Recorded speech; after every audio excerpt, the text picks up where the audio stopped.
Lectura del Quijote con motivo del Día Internacional del Libro. Primera parte del ingenioso hidalgo Don Quijote de la Mancha. Capítulos 51 y 52.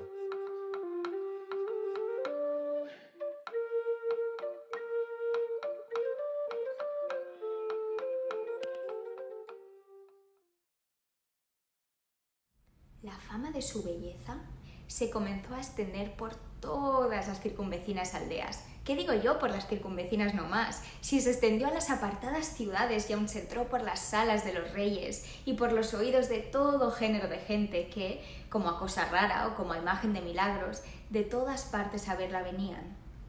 Guardábala su padre y guardábase ella, que no hay candados, guardas ni cerraduras que mejor guarden a una doncella que las del recato propio. La riqueza del padre y la belleza de la hija movieron a muchos, así del pueblo como forasteros, que por mujer se la pidiesen. Mas él, como a quien tocaba disponer de tan rica joya, andaba confuso, sin saber determinarse a quién la entregaría de los infinitos que le importunaban. Y, entre los muchos que tan buen deseo tenían, fui yo uno, a quien dieron muchas y grandes esperanzas de buen suceso, conocer que el padre conocía quién yo era, al ser natural del mismo pueblo, limpio en sangre, en la edad floreciente, en la hacienda muy rico y en el ingenio no menos acabado. Con todas estas mismas partes, la pidió también otro del mismo pueblo, que fue causa de suspender y poner en balanza la voluntad del padre, a quien parecía que, con cualquiera de nosotros, estaba su hija bien empleada. Y, por salir de esta confusión, determinó decírselo a Leandra, que así se llamaba la rica, que en miseria me tenía puesto, advirtiendo que, pues, los dos éramos iguales. Era bien dejar a la voluntad de su querida hija el escoger a su gusto, cosa digna de imitar de todos los padres que a sus hijos quieren poner en estado.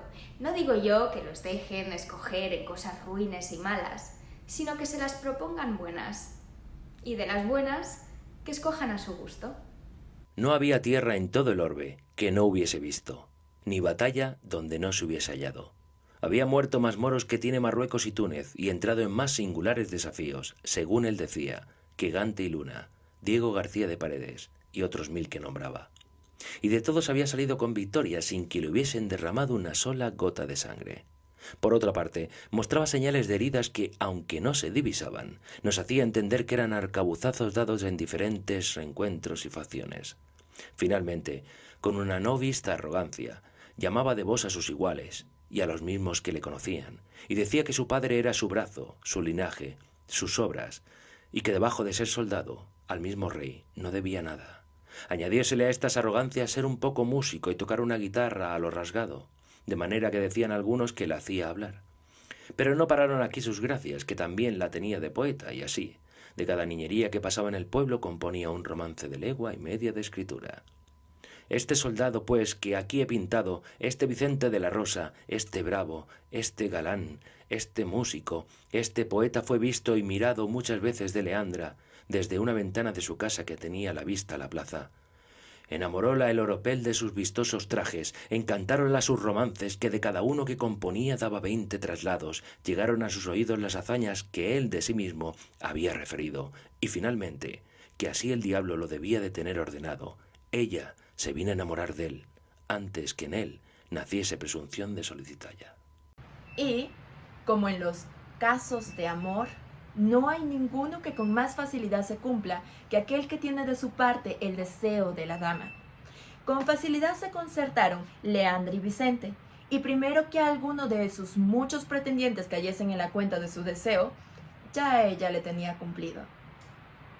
Habiendo dejado la casa de su querido y amado padre, que madre no la tiene, y ausentándose de la aldea con el soldado, que salió con más triunfo de esta empresa que de todas las muchas que él se aplicaba. Admiró el suceso a todo el aldea, y aún a todos los que del noticia tuvieron.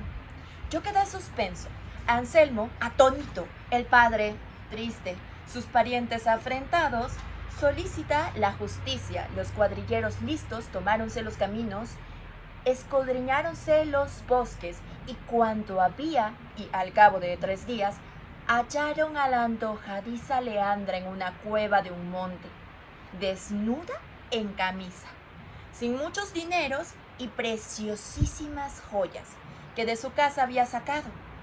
Volviéronla a la presencia del lastimado padre. Preguntáronle su desgracia. Confesó sin apremio que Vicente de la Roca la había engañado y debajo de su palabra de ser su esposo, la persuadió que dejase la casa de su padre, que él la llevaría a la más rica y más viciosa ciudad que había en todo el universo mundo, que era Nápoles, y que ella, mal advertida y peor engañada, le había creído. Y robando a su padre, se le entregó la misma noche que había faltado, y que él la llevó a un áspero monte y la encerró en aquella cueva donde la había hallado.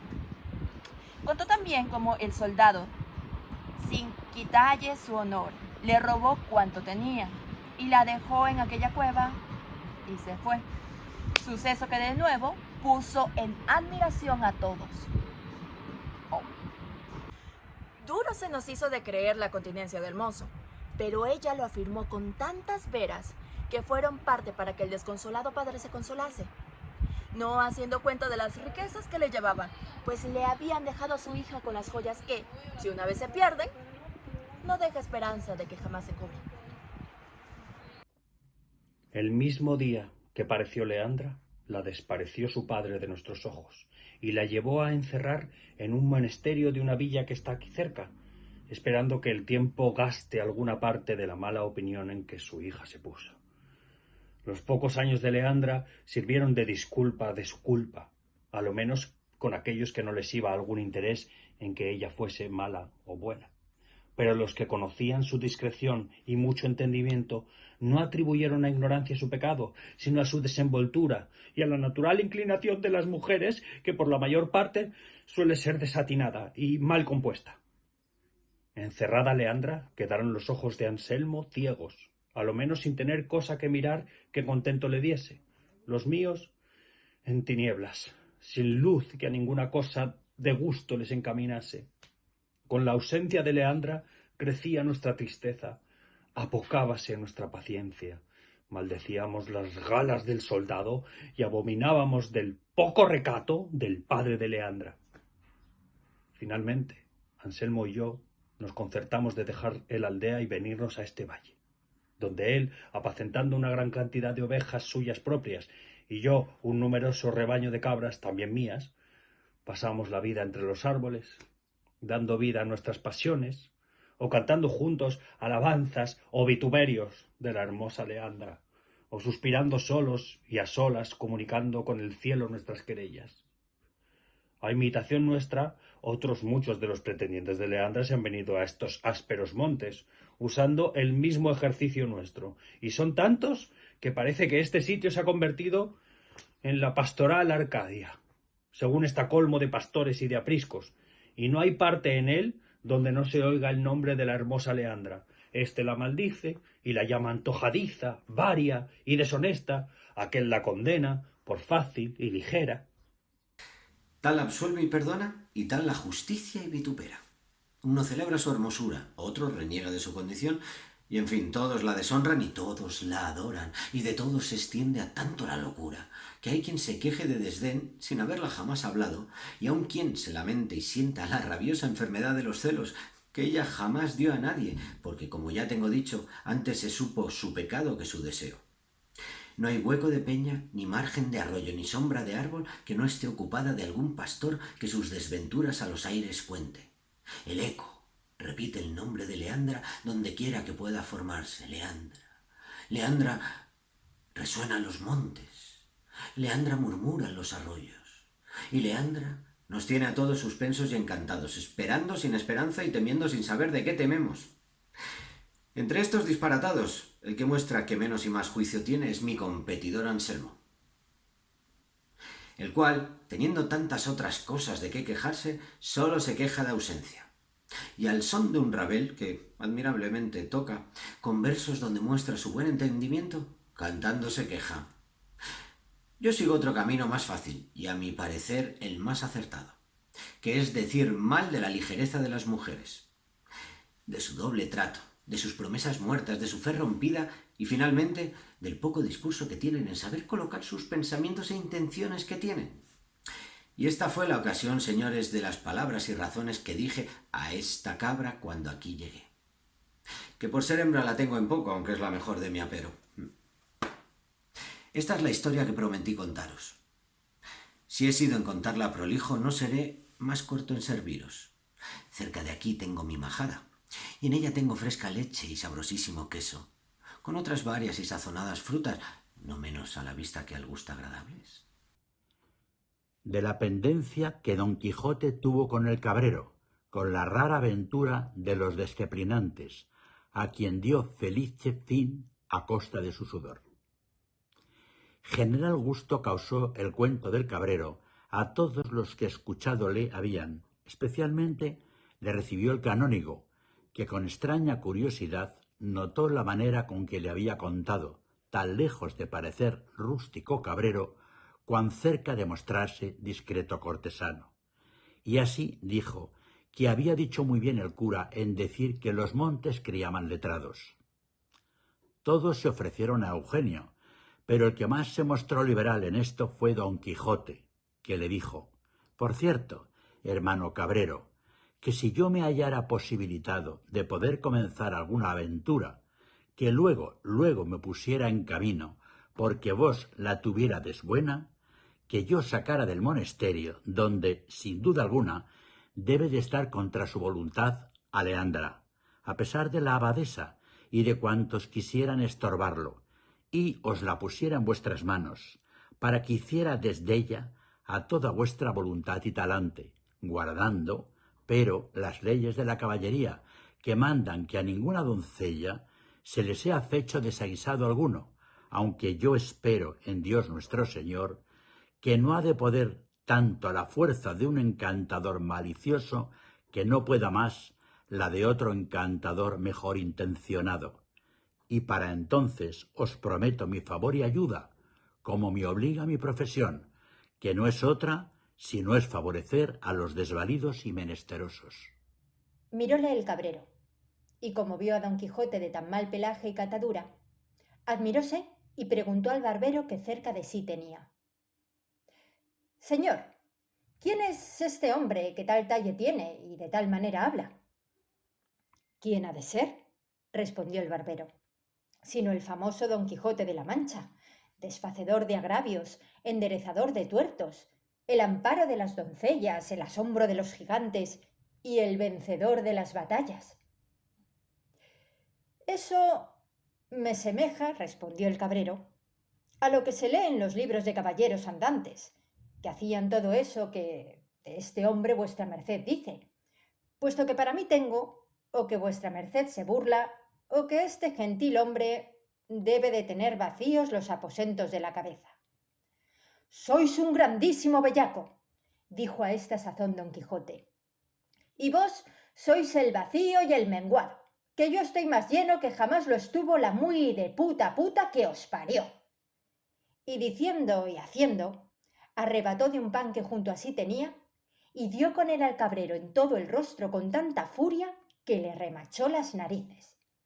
Mas el cabrero, que no sabía de burlas, viendo con cuántas veras le maltrataban, sin tener respeto a la alhombra, ni a los manteles, ni a todos aquellos que comiendo estaban, saltó sobre Don Quijote y asiéndole del cuello con entrambas manos, no dudara en ahogalle si Sancho Panza no llegara en aquel punto y le asiera por las espaldas y diera con él encima de la mesa, quebrando platos, rompiendo tazas y derramando y esparciendo cuanto en ella estaba.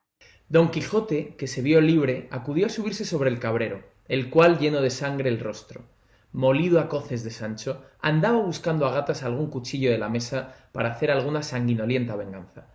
Pero estorbábanselo el canónigo y el cura, mas el barbero hizo que suerte que el cabrero cogió debajo de sí a Don Quijote, sobre el cual llovió tanto número de mojicones que del rostro del pobre caballero llovía tanta sangre como del suyo.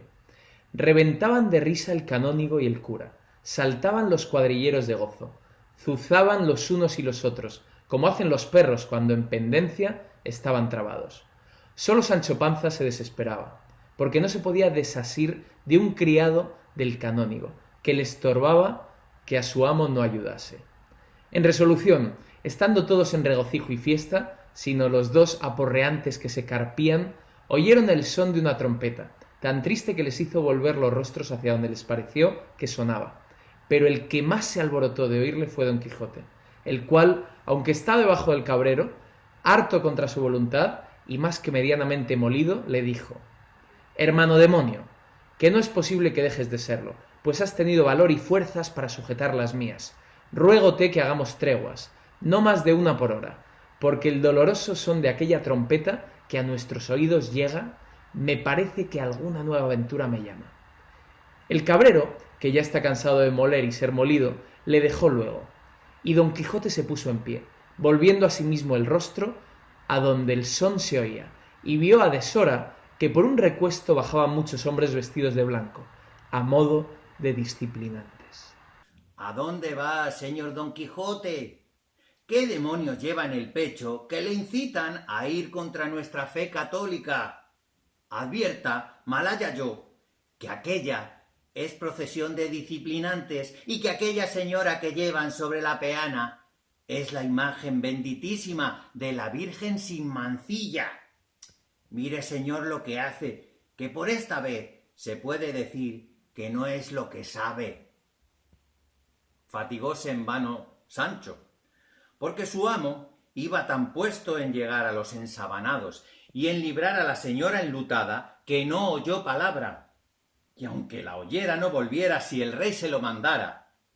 Llegó pues a la procesión y paró a Rocinante, que ya llevaba deseo de quietarse un poco, y con turbada y ronca voz dijo: «Vosotros, que quizá por no ser buenos os encubrís los rostros, atended y escuchad lo que deciros quiero».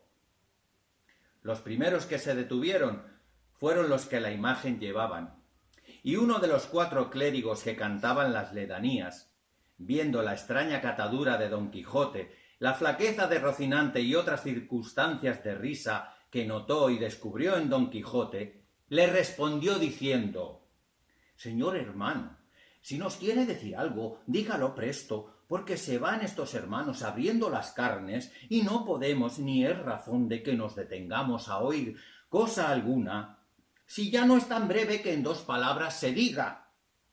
«En una lo diré», replicó Don Quijote, «y es esta: que luego al punto dejéis libre a esa hermosa señora, cuyas lágrimas y triste semblante dan claras muestras que la lleváis contra su voluntad, y que algún notorio desaguisado le habé desfecho, y yo, que nací en el mundo para desfacer semejantes agravios, no consentiré que un solo paso adelante pase sin darle la deseada libertad que merece». Pero la fortuna lo hizo mejor que se pensaba, porque Sancho no hizo otra cosa que arrojarse sobre el cuerpo de su señor, haciendo sobre él el más doloroso y risueño llanto del mundo, creyendo que estaba muerto. El cura fue conocido de otro cura que en la procesión venía, cuyo conocimiento puso en sosiego el concebido temor de los 2 escuadrones. El primer cura dio al segundo, en 2 razones, cuenta de quién era Don Quijote, y así él, como toda la turba de los disciplinantes, fueron a ver si estaba muerto el pobre caballero, y oyeron que Sancho Panza, con lágrimas en los ojos, decía: «Oh, flor de la caballería, que con solo un garrotazo acabaste la carrera de tus tan bien gastados años. Oh, honra de tu linaje, honor y gloria de toda la Mancha, y aun de todo el mundo, el cual, faltando tú en él, quedará lleno de malhechores, sin temor de ser castigados de sus malas fechorías. Oh, liberal sobre todos los Alejandros, pues por solo 8 meses de servicio me tenías dada la mejor ínsula que el mar ciñe y rodea. Oh, humilde con los soberbios y arrogante con los humildes, acometedor de peligros, sufridor de afrentas, enamorado sin causa.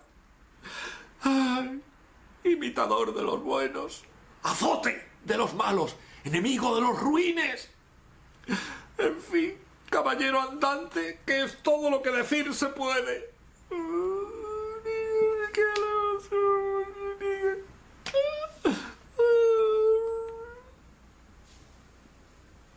Con las voces y los gemidos de Sancho, revivió Don Quijote.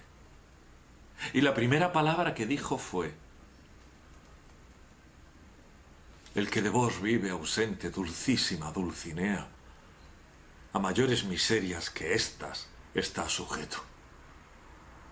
Ayúdame, Sancho amigo, a ponerme sobre el carro encantado, que ya no estoy para oprimir la silla de Rocinante, porque tengo todo este hombro hecho pedazos. No sé yo el que tuvo Leandra, solo sé que el padre nos entretuvo a entrambos con la poca edad de su hija y con palabras generales que ni le obligaban ni nos desobligaba tampoco. Llámase mi competidor Anselmo y yo Eugenio. ¿Por qué vais con noticia de los nombres de las personas que en esta tragedia se contienen, cuyo fin aún está pendiente?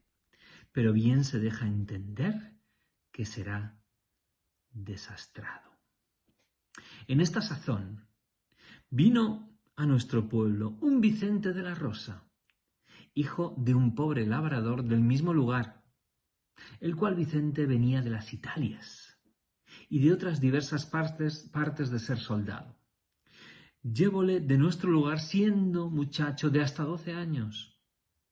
Un capitán que con su compañía por allí acertó a pasar, y volvió el mozo de allí a otros 12, vestido a la soldadesca, pintado con 1000 colores, lleno de 1000 dijes de cristal y sutiles cadenas de acero. Hoy se ponía una gala y mañana otra, pero todas sutiles, pintadas de poco peso y menos tomo. La gente labradora, que de suyo es maliciosa, y dándole el ocio lugar es la misma malicia, lo notó y contó punto por punto sus galas y preseas, y halló que los vestidos eran 3, de diferentes colores, con sus ligas y medias, pero él hacía tantos guisados e invenciones de ellas, que si no se los contaran, hubiera quien jurara que había hecho muestra de más de 10 pares de vestidos y de más de 20 plumajes. Y no parezca impertinencia y demasía esto, que de los vestidos voy contando, porque ellos hacen una buena parte en esta historia. Sentábase en un poyo que debajo de un gran álamo está en nuestra plaza, y allí nos tenía a todos la boca abierta, pendientes de las hazañas que nos iba contando. Cosa de lástima fue oír los gritos que las 2 buenas señoras alzaron, las bofetadas que se dieron, las maldiciones que de nuevo echaron a los malditos libros de caballerías, todo lo cual se renovó cuando vieron entrar a Don Quijote por sus puertas. A las nuevas de esta venida de Don Quijote acudió la mujer de Sancho Panza, que ya había sabido que había ido con él sirviéndole de escudero, y así como vio a Sancho, lo primero que le preguntó fue que si venía bueno el asno. Sancho respondió que venía mejor que su amo. «Gracias sean dadas a Dios», replicó ella, «que tanto bien me ha hecho. Pero contadme agora, amigo, ¿qué bien habéis sacado de vuestras escuderías? ¿Qué saboyana me traéis a mí? ¿Qué zapaticos a vuestros hijos?» «No traigo nada de eso», dijo Sancho, «mujer mía, aunque traigo otras cosas de más momento y consideración». «De eso recibo yo mucho gusto», respondió la mujer. «Mostradme esas cosas de más consideración y más momento, amigo mío, que las quiero ver, para que se me alegre este corazón, que tan triste y descontento ha estado en todos los siglos de vuestra ausencia». «En casa os las mostraré, mujer», dijo Panza, «y agora estad contenta, que siendo Dios servido de que otra vez salgamos en viaje a buscar aventuras, vos me veréis presto conde o gobernador de una ínsula, y no de las de por ahí, sino la mejor que pueda hallarse. Quiéralo así el cielo, marido mío, que bien lo habemos menester. Mas decidme, ¿qué es eso de ínsulas? Que no entiendo». No es la miel para la boca del asno, respondió Sancho. A su tiempo lo verás, mujer, y aún te admirarás de oírte llamar señoría de todos tus vasallos. ¿Qué es lo que decís, Sancho, de señorías, ínsulas y vasallos? Respondió Juana Panza, que así se llamaba la mujer de Sancho, aunque no eran parientes, sino porque se usa en La Mancha tomar las mujeres el apellido de sus maridos. No te acucies, Juana, por saber todo esto tan apriesa. Basta que te digo verdad y cose la boca.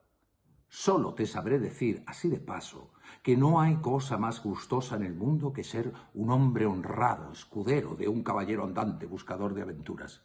Bien es verdad que las más que se hallan no salen tan a gusto como el hombre querría, porque de 100 que se encuentran, las 99 suelen salir aviesas y torcidas. Sélo yo, de experiencia, porque de algunas he salido manteado y de otras molido, pero con todo eso, es linda cosa esperar los sucesos atravesando montes, escudriñando selvas, pisando peñas, visitando castillos, alojando en ventas a toda discreción, sin pagar, ofrecídose al diablo el maravedí.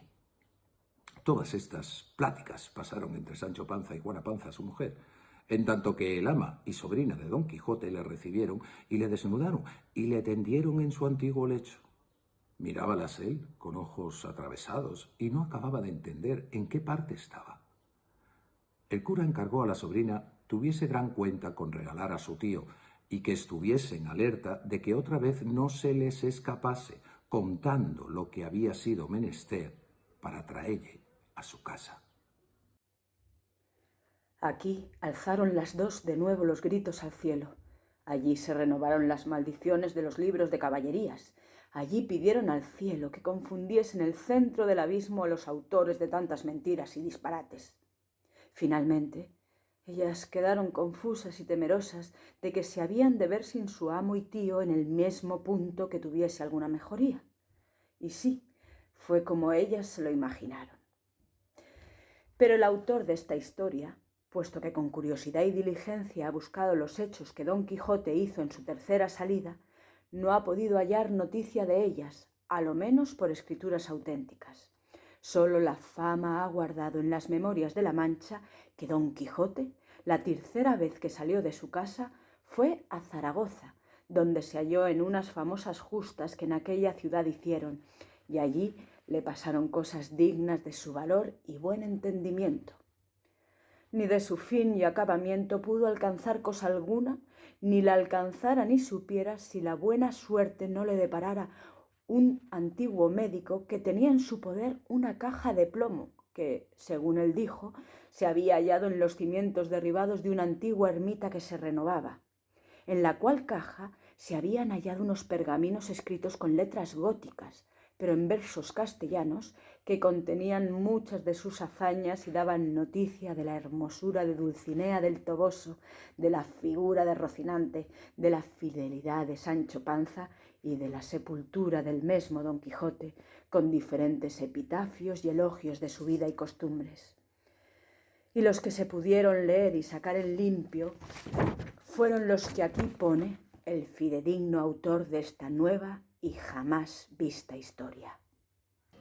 El cual autor no pide a los que la leyeron en premio del inmenso trabajo que le costó inquirir y buscar todos los archivos manchegos, por sacarla a la luz, sino que le den el mismo crédito que suelen dar los discretos a los libros de caballerías, que tan válidos andan en el mundo, que con esto se tendrá por bien pagado y satisfecho, y se animará a sacar y buscar otras, si no tan verdaderas, a lo menos de tanta invención y pasatiempo. Las palabras primeras que estaban escritas en el pergamino que se halló en la caja de plomo eran estas: los académicos de la Argamasilla, lugar de la Mancha, en vida y muerte del valeroso Don Quijote de la Mancha. Hoc scripserotum, el monicongo académico de la Argamasilla, a la sepultura de Don Quijote. Epitafio. El calvatrueno que adornó a la Mancha de más despojos que Jasón de Creta, el juicio que tuvo la veleta, agudo donde fuera mejor ancha, el brazo que su fuerza tanto ensancha, que llegó del Catay hasta Gaeta, la musa más horrenda y más discreta, que grabó versos en la brosinia plancha, al que Cola dejó los amadices, y en muy poquito a Galaor estuvo, estribando en su amor y bizarría, el que hizo callar los belianices. Aquel que en Rocinante errando anduvo, yace debajo de esta losa fría. Esta que veis de rostro amondongado, alta de pechos y ademán brioso, es Dulcinea, reina del Toboso, de quien fue el gran Quijote aficionado. Pisó por ella el uno y otro lado de la gran sierra y el famoso campo de Montiel, hasta el herboso llano de Aranjuez, a pie y cansado. Culpa de Rocinante, oh dura estrella, que esta manchega dama y este invito andante caballero en tiernos años ella dejó muriendo de ser bella, y él, aunque queda en mármores escrito, no pudo huir de amor, iras y engaños. Del caprichoso, discretísimo académico de la Argamasilla, el lord de Rocinante, caballo de Don Quijote de la Mancha. En el soberbio trono diamantino que con sangrientas plantas huella Marte, frenético el manchego su estandarte, tremola con esfuerzo peregrino. Cuelga las armas y el acero fino, con que destroza, suela, raja y parte nuevas proezas, pero inventa el arte un nuevo estilo al nuevo paladino. Y si de su Amadís se precia Gaula, por cuyos bravos descendientes Grecia triunfó 1000 veces y su fama ensancha, hoy a Quijote le corona el aula, do Verona preside y del se precia, más que Grecia ni Gaula, la alta Mancha. Nunca sus glorias el olvido mancha, pues hasta Rocinante en ser gallardo excede a Brilladoro y a Bayardo. Del burlador académico argamasillesco a Sancho Panza. Soneto. Del cachidiablo académico de la Argamasilla en la sepultura de Don Quijote. Epitafio. Aquí yace el caballero, bien molido y malandante, a quien llevó Rocinante por uno y otro sendero. Sancho Panza, el majadero, yace también junto a él, escudero el más fiel que vio el trato de escudero.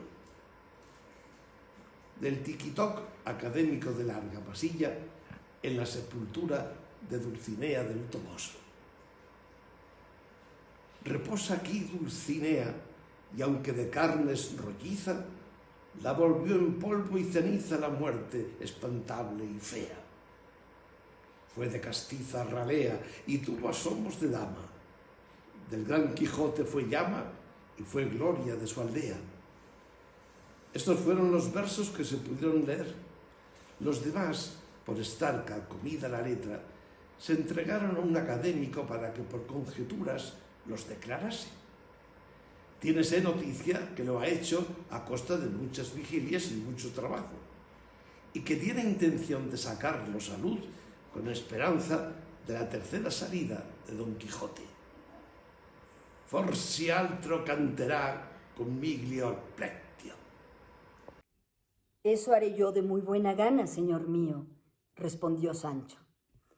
Y volvamos a mi aldea en compañía de estos señores que su bien desean, y allí daremos orden de hacer otra salida que no sea de más provecho y fama. Bien dice Sancho, respondió Don Quijote, y será gran prudencia dejar pasar el mal influjo de las estrellas que agora corre. El canónigo y el cura y barbero le dijeron que haría muy bien en hacer lo que decía, y así, habiendo recibido grande gusto de las simplicidades de Sancho Panza, pusieron a Don Quijote en el carro como antes venía. La procesión volvió a ordenarse y a proseguir su camino. El cabrero se despidió de todos. Los cuadrilleros no quisieron pasar adelante y el cura les pagó lo que se les debía. El canónigo pidió al cura le avisase el suceso de Don Quijote, si sanaba de su locura o si proseguía en ella, y con esto tomó licencia para seguir su viaje. En fin, todos se dividieron y apartaron, quedando solos el cura y barbero, Don Quijote y Panza, y el bueno de Rocinante, que a todo lo que había visto estaba con tanta paciencia como su amo. El boyero unció sus bueyes y acomodó a don Quijote sobre un haz de heno, y con su acostumbrada flema siguió el camino que el cura quiso. Y a cabo de 6 días llegaron a la aldea de don Quijote, a donde entraron en la mitad del día, que acertó a ser domingo, y la gente estaba toda en la plaza, por mitad de la cual atravesó el carro de don Quijote.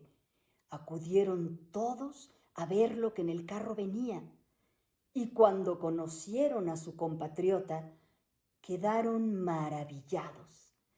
Y un muchacho acudió corriendo a dar las nuevas a su ama y a su sobrina de que su tío y su señor venía flaco y amarillo y tendido sobre un montón de heno y sobre un carro de bueyes. Era el caso que aquel año habían las nubes negado su rocío a la tierra, y por todos los lugares de aquella comarca se hacían procesiones, rogativas y disciplinas pidiendo a Dios abriese las manos de su misericordia y les lloviese. Y para este efecto la gente de una aldea que allí junto estaba venía en procesión a una devota ermita que en un recuesto de aquel valle había.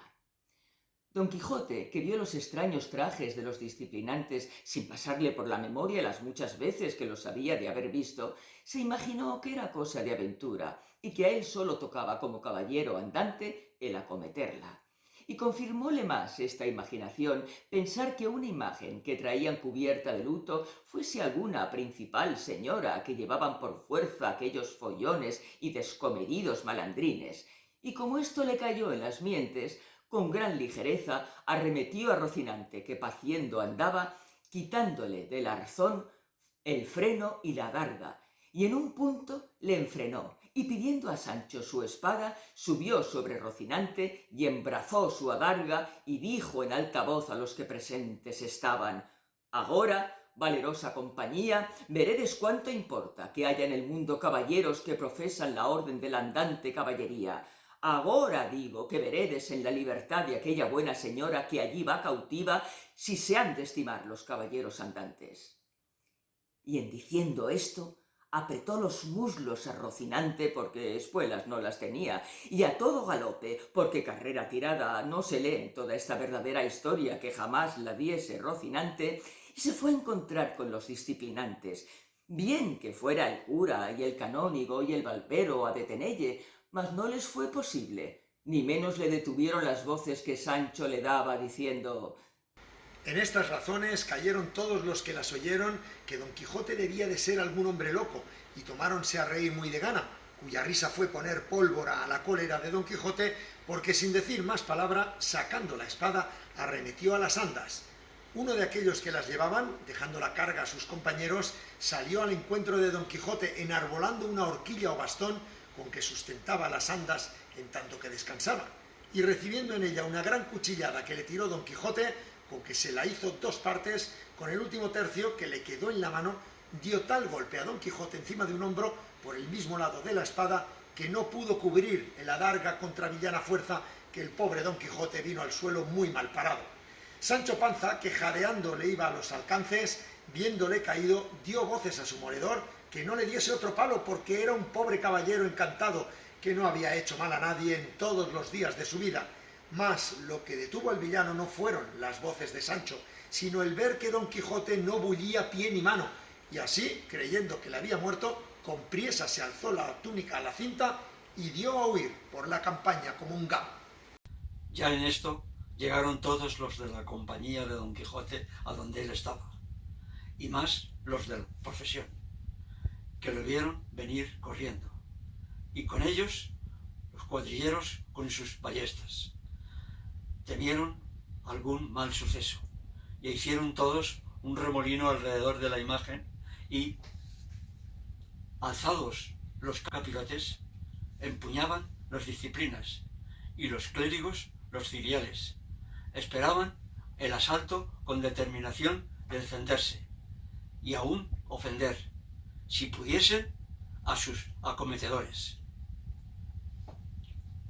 Cruz Delgado, director de la serie de dibujos animados Don Quijote de la Mancha.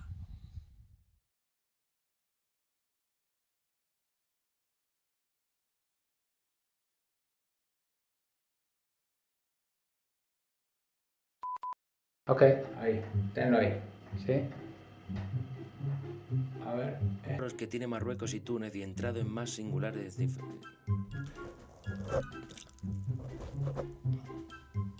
Contra nuestra fe católica. ¿Cómo? Católica. Ni batalla donde no se hubiese hallado. Había muerto...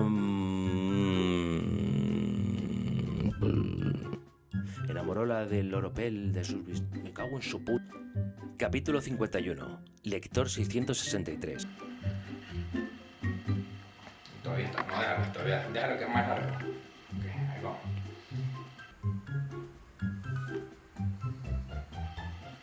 No está mal. Vamos a hacer una más. En el mismo video.